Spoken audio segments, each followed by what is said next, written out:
All right, so you sent over this article from Discover Magazine. It's called From Barter to Bitcoin, The History of Money. Yeah. And it seems like you really want to get a handle on, you know how money has changed from like the really, really early days when Right. people were just bartering Yeah. to the systems that we're using today, Mhm. which are pretty complex when you think about it. Yeah, it's pretty amazing when you really step back and think about it. Yeah. The whole concept of money. Like, Yeah. it's not just about, the actual coins or bills or whatever. Yeah. It's about, like, this idea that everybody agrees Right. on a way to, like, trade things to represent value. Yeah. It's like a Yeah. universal language in a way. It is. For value. Uh-huh. So the article starts us off way back in time, Okay. back in the barter system days. And Yeah. I don't know about you, but like, I can't even imagine trying to live in a society like that. Yeah. Where you've got to like, if I want a fishing net, I've got to go find somebody Oh. who wants like 30 bananas. Exactly. Who has a fishing net, first of all. Right. Exactly. And then who wants what you have to trade. And then how do you even decide? You know, Right. is 30 bananas a fair trade for a fishing net? That's the thing. Yeah. There's no standard. Like, what if I only have 28 bananas? Right. Do I owe you 2 bananas? I mean, it's just, it gets... Or what if they're small bananas? Right. What if they're not ripe yet? Yeah. Yeah, there's so many problems. Yeah, it just, it Like, gets so complicated Yeah. so fast. Yeah. And the article points out that that's really kind of where money comes in to solve that problem. It solves that problem of having a standard, a universal way Yeah. to measure and store value. Yeah. It just makes everything so much more streamlined. Yeah. So you don't have to be walking around with like, Exactly. 12 goats Right. hoping to trade them for To buy your a Soho studio apartment. yeah, to buy a cup of coffee, you need a goat. You know, like who wants Right. 12 goats right now? Yeah, who's going to take care of them? Yeah. Yeah. So anyway, but before we had, like all the Right. stuff figured out with the metal coins and, paper money and all of it, which we'll get to. Right. People were using some pretty crazy stuff as currency. Oh, yeah. They were getting creative. Yeah. Yeah. Like the article mentions cowrie shells. Yeah, those little shells. And then there's these giant Yeah. limestone donuts. That's right. There's Fruit on the island of Yap. On the island of Yap. I mean, Oh. can you imagine? Can you imagine trying to make change with that? Yeah. I forget putting it in your pocket. Like, I can't even. You need a forklift to Yeah. carry your wallet. Yeah, it's unbelievable. Yeah, it's amazing. So, but it's really interesting to see, Yeah. like how people were trying to solve. They were coming up with solutions. This problem. Yeah. And the article points out that like whatever you're using as money, Yeah. there are a couple of really important things. There are some key qualities. Yeah, that it needs to have. Yeah. It needs to be durable. So it can't fall apart. Right. Like it can't, Exactly. You don't want your bananas rot. You don't want your bananas rotting. Rotting. Yeah, exactly. Right. So it needs to be able to like It needs to hold up. last. Yeah. And it also And it needs to be scarce. needs to be scarce, right? Like if it's too if easy. everybody can just go in their backyard and dig up some money, Yeah. then it's not really worth anything. That's not going to be Right. worth anything. Okay. Yeah. So that kind of leads us to, Exactly. moving away from things like bananas and Right. and giant stone donuts and Yeah. more toward More towards things like metal. metal, Yeah. which is more durable More durable. More Yeah. portable. and harder to come by, Right. Yeah. depending on where you are Oh, in the yeah. world and what metals are available. Yeah. The article talks about how the Zhou dynasty in China, they started using They started using these metal replicas of tools and shells. yeah, like little tiny shovels and knives and stuff. Yeah, they were like miniature versions Mhm. of the things that they were already trading, Which is really interesting. which is really interesting. But then, But then things really take a turn. yeah, things really kind of take a big step forward in the 7th century BC. Yes, in Lydia, Lydia. present-day Turkey. Present-day Turkey. That's where we see the first coins, And this is like as we recognize them today. coins as like we know them today. Like they Yeah. had, actual like There was stamped jacked and images stuff or, on them. and they had Yeah. standardized weights. Yeah, and like Yeah. it's amazing to think that like, you know what we use today? Mm-hmm. The coins that we're familiar with, Yeah. we can actually trace them back. You can trace the lineage back to It's those crazy. Lydian coins. It's unbelievable. And it's interesting. And especially under King Croesus. Yes. Speaking of Lydia, Yeah. King Croesus was famously wealthy. Yeah. I mean, that's where we get the expression riches crucis, That's right. right? And those Lydian coins really revolutionized commerce. Yeah, like it made it so much easier Yeah, to trade. because you have these standardized values Yeah. and easy Did you to see transport? transport. So it really did kind of open things up. And it led to like a flourishing of trade. Yeah. Yeah. So then the article kind of jumps ahead a bit. Yeah. It starts talking about paper money, which is Yeah. another like big jump. Another big leap forward. Yeah, like I mean, Yeah. I mean, it just seems so obvious to us now, but Yeah. like back then, But when you think about it, the idea that a piece of paper could represent something of value. something that's stored away somewhere, Yeah, it's pretty mind-blowing. it's a wild concept. When you think about like I'll all check- the stuff we were just talking about. Yeah, when you think about how long people were using Yeah. physical commodities Right. as currency. Yeah. And then somebody's like, Wait a minute. Barter. What if we just... Piece of paper. Yeah. Yeah. It's crazy. Big jump. So, and it starts in China. It starts in China. Yeah. They came up with this system Uh-huh. where paper money Yeah. basically represented a promise Okay. that you had a certain amount of coins Yeah. like stored somewhere. So the paper itself like isn't valuable. The paper itself isn't inherently valuable, Yeah. but it's representing something that Yep. is That is valuable. Yeah. And they call that representative money. representative money. Yeah. And it's a pretty important idea. It's a key concept to understand. Because it leads to Yeah, because it leads to like even more abstract Yeah. forms of money down the line. more abstract forms of money. So we're already kind of moving away from Exactly. physical. We're like- getting more and more conceptual. This well, is where we start to see yeah, and this is where you start to see banking come in. banking. Yeah. Yeah. Like the article mentions these Yeah. goldsmiths and notaries. Yeah. They started acting as like early bankers. Yeah. They would issue receipts Uh-huh. that could be traded, Yeah. and those receipts Yeah. eventually evolved into what we know as banknotes. Banknotes. Yeah. It's amazing. It's pretty wild.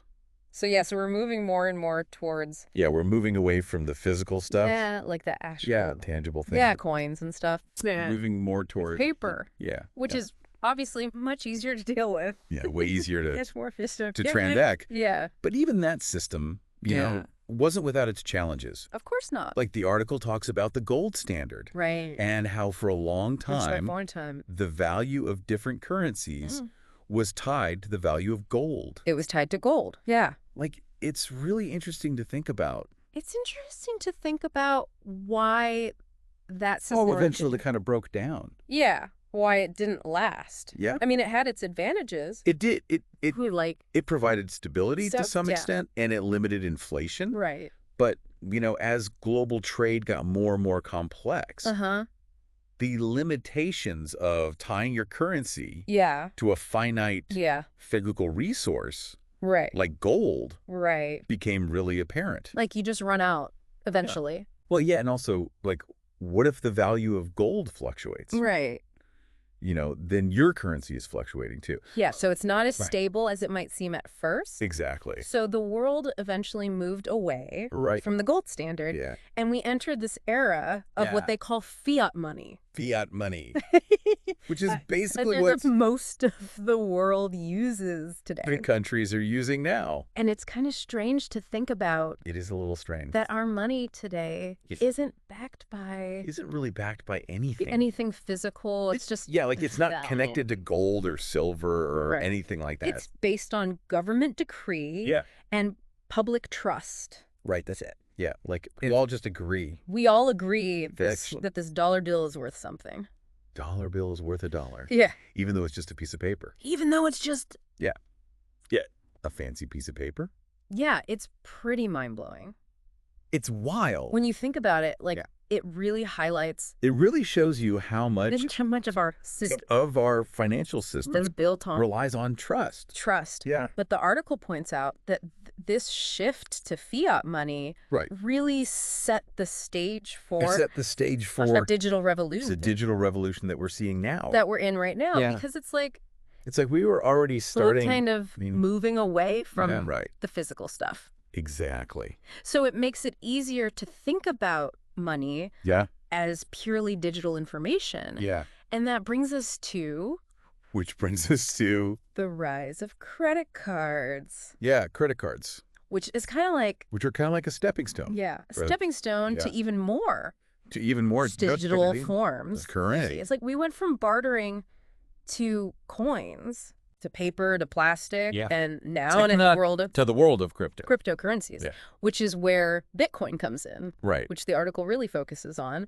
Yeah, Bitcoin is a revolutionary example. It's like money. It's money that only exists. In the virtual realm. In the digital world. Yeah. Okay, but how does something like Bitcoin actually work? Oh, it's a good question. Like, I get the concept, but the details are a little fuzzy. So the article mentions blockchain technology. Yeah, that's the part. This is really the key here. Yeah, I need a little more explanation. Yeah. So basically think of blockchain like a digital ledger. Okay.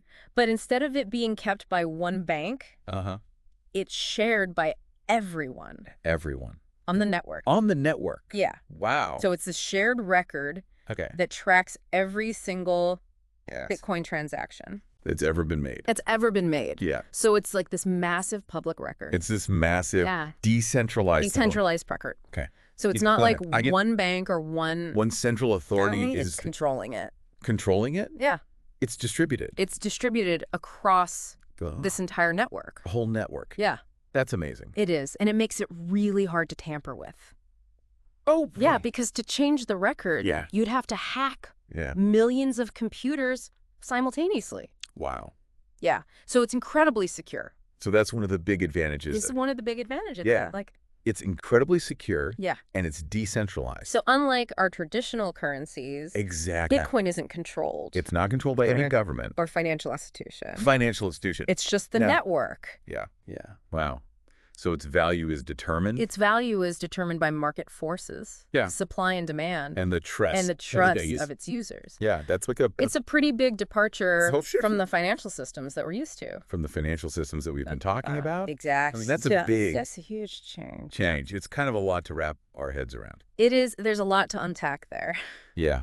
We've come a long way. Yeah, we've come a long way from bartering bananas. From bartering bananas to Bitcoin. It's like the title of the article. 20 minutes. That's the title of the article. Yeah, it's amazing. It's amazing how far we've come. It is. Yeah. But I think that's a perfect place to stop. Okay. For now. Yeah. And then when we come back. Sounds good. We can dive into. Yeah, we can dive into. Some of the implications of the digital revolution. Of this digital revolution. And really start to explore. Yeah, and what it means. For the future. For the future of money. Yeah, for all of us. Yeah.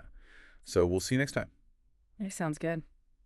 So we're moving into this world where money is becoming more and more virtual. Right. Less about like the physical stuff. Exactly. And more about, just digital information. It's all about the ones and zeros now. Yeah. So what are like the real world effects of that? Well, one of the biggest things is it could really change who has access to financial services. Okay. Like imagine a world where anybody with a smartphone can basically have a bank account. Yeah. No matter where they live. That's a real. Or whether they have access to a traditional bank. Yeah. That's a really powerful idea. It is. I mean, that could be huge. It's huge. For people in, developing countries. Especially in developing countries. Or communities that are kind of underserved by, where traditional banking, the current system, just isn't an option. Yeah.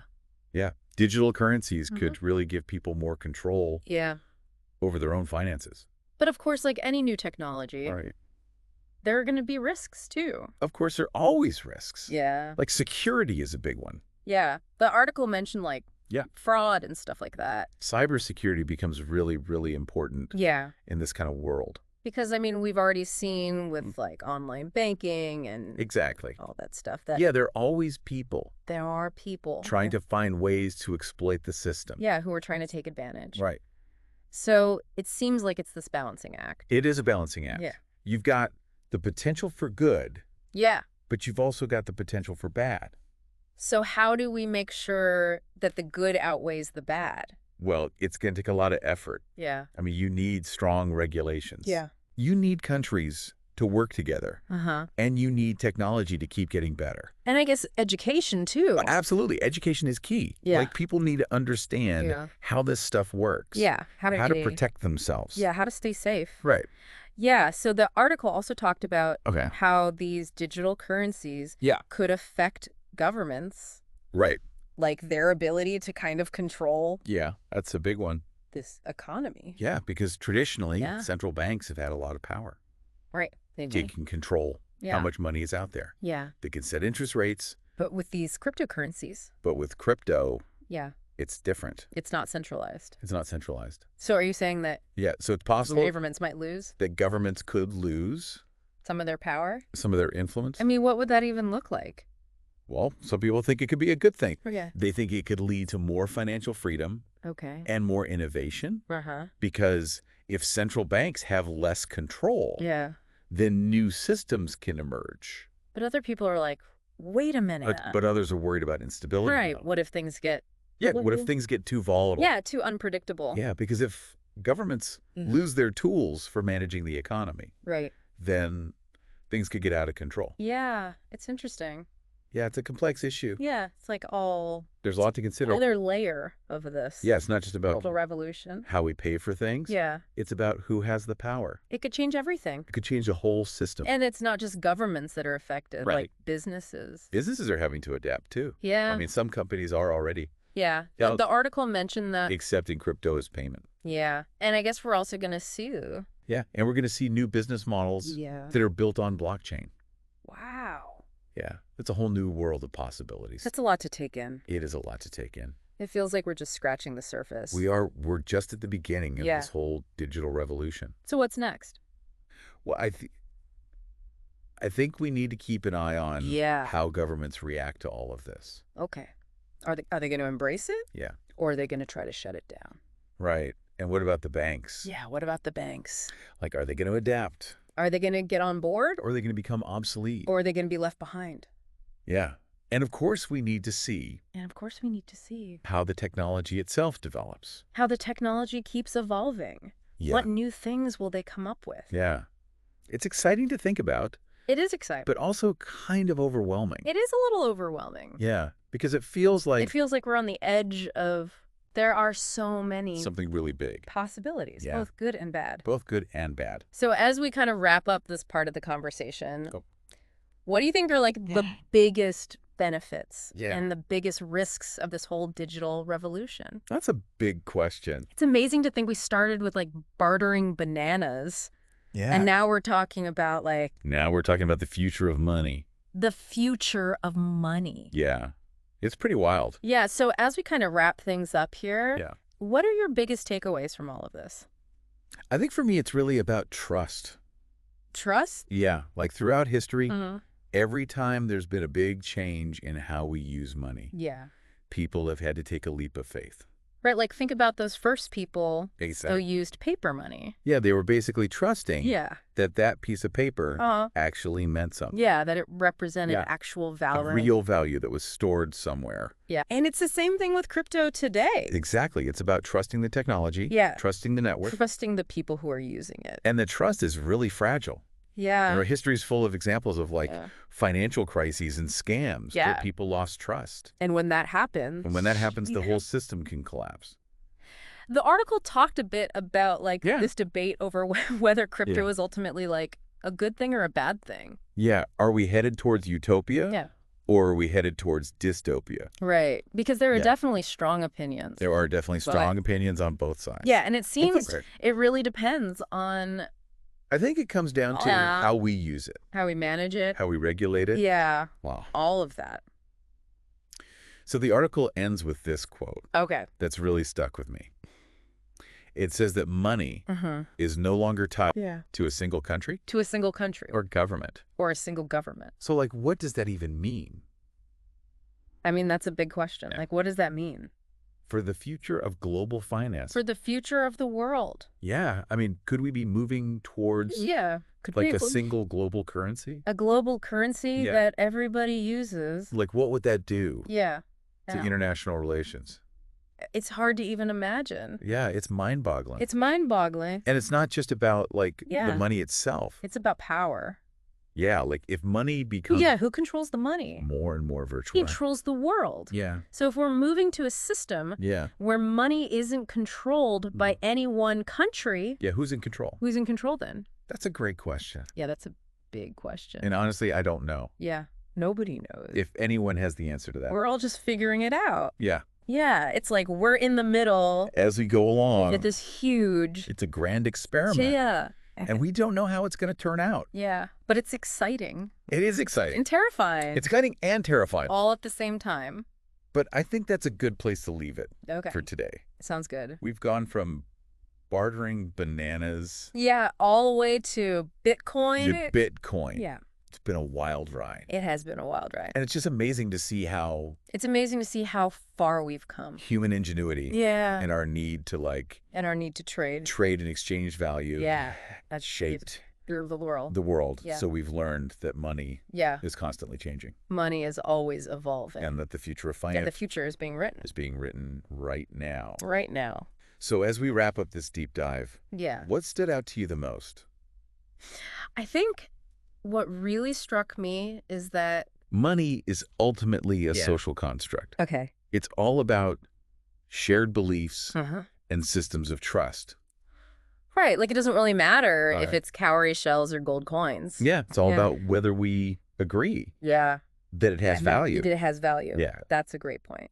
It's kind of mind-blowing when you think about it. Yeah. So that leaves us with a final thought-provoking question for you to consider. As money becomes increasingly virtual, what are the potential benefits and the potential risks? Yeah, what's the best of digital revolution? And what's the worst? It's something for you to think about as we move into this new financial landscape. It's a new world. And who knows, maybe someday. Yeah, maybe we're going back. Someday we'll be talking about our current system. Our current stuff. The same curiosity. Like we talk about stone coins from Yap. Those giant stone coins from Yap. Exactly. So thanks for joining us on this deep dive into the history of money. It's been a pleasure. We hope you learned something new. Yeah. And that you'll keep exploring this. Yeah.